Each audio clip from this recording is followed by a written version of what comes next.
नमस्ते मित्रांनो, मी इतिहास संशोधक राज मेमणे. आजच्या व्हिडिओचं टायटल वाचून तुम्हाला थोडंसं आश्चर्य वाटलं असेल, परंतु ही गोष्ट ऐतिहासिक दस्तऐवजांमधली आहे, मोडी कागदपत्रांमधली आहे, जी आज मी तुम्हाला सांगणार आहे. आरमारावर केलेली करणी. Yes, yes, yes. खरं आहे. तुम्ही जे वाचलं ते अगदी खरं आहे. मराठा आरमारावर इसवी सन 1781-82च्या दरम्यान मराठ्यांचं आरमार स्वारीसाठी निघालं होतं विजयदुर्ग इथून आणि या आरमाराचं नेतृत्व करत होते मराठा आरमाराकडचे सुप्रसिद्ध सुभेदार सरदार आनंदराव धुळप यांनी मोठा पराक्रम केलेला आहे इतिहासामध्ये. त्याविषयी आपण वन बाय वन एक एक गोष्टी जाणून घेणारच आहोत. पण ते स्वारीला निघालेले असताना नारायण नावाचं एक पाल होतं. पाल म्हणजे लढाऊ जहाज, मोठं लढाऊ जहाज. त्या जहाजावर ते संध्याकाळच्या वेळेस सुमुहूर्त बघून चढले आणि दुसऱ्या दिवशी सकाळी आरमार घेऊन स्वारीसाठी निघणार.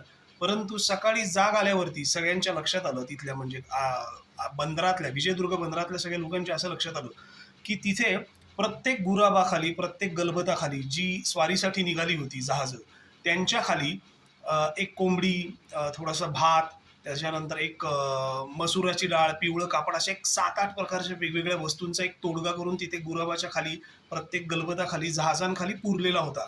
सो तो एक करणीचा प्रकार आहे असं सगळ्यांना वाटलं आणि मग त्यांनी तिथेच बाजूला मौजे गिरय नावाचं गाव आहे. तिथे श्री रामेश्वर नावाचं एक देवस्थान अत्यंत प्रसिद्ध आहे.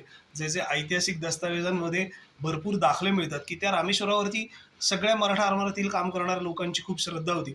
मग तिथे जाऊन तिथले जे पुजारी होते त्यांच्या अंगामध्ये अवसर आणला. अवसर आणला म्हणजे देवाचा संचार झाला, अशी त्या काळची जी समजूत होती. त्याप्रमाणे देवांना संचार आणून विचारलं की काय हे, तर देवांनी सांगितलं की स्वारी अयशस्वी व्हावी यासाठी हा उद्योग केलेला आहे. मग परत देवाला विचारलं की याचा काय उपाय होईल, तर देवानी सांगितलं.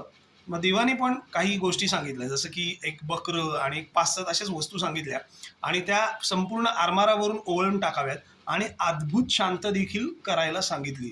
तर अशा प्रकारे मराठा आरमारावर एक करणी केली होती तत्कालीन समजुतीप्रमाणे, तत्कालीन ज्या काही सामाजिक रूढी, परंपरा, समजुती होत्या त्याप्रमाणे.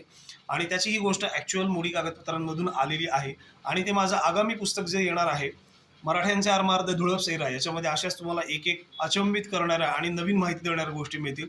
हा व्हिडिओ कसा वाटला याचं तुम्ही कमेंट बॉक्समध्ये सांगा आणि माझं चॅनल सबस्क्राईब करा. Thank you so much. Have a nice time.